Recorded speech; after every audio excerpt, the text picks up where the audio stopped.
We could be heading for an election. If there is a constitutional crisis, if there's a no confidence vote, we would call it in a government heading for a no-deal Brexit. What happens in that election? You've already been expelled from the Labor Party for voting for the Lib Dems, actually, because protesting against they Labour's wanted Brexit a second referendum. But As Labor will not go down that path. Well, listen, they're moving in that direction. And I think there's only three routes out now.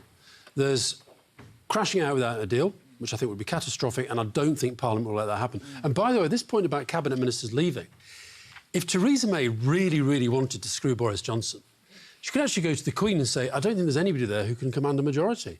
Because there's these MPs... Because it looks a bit like that. They're going to rebel. So you might have to go for an election.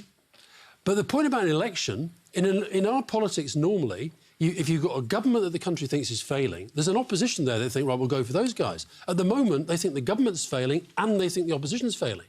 So nobody's going to get power. So what you could end up, and here's where you do see the breakup of the United Kingdom, you could end up with a situation where the only way to form a government is to have the SNP, yeah, we'll come in, but we need a referendum on Scotland. And they'll win it this time, I think. And the Lib Dems say, yeah, we'll come in, but we want another referendum. And I think the only way this is going to get resolved is to go back to the people. Johnson has to win a separate mandate. He doesn't have a mandate for no deal. Let's put it back to the people. And I honestly believe if there was another referendum, the country would say, we've wasted 3 years of our life on this nonsense. Let's just put it behind us and move on and start to address the real problems facing the country. OK, well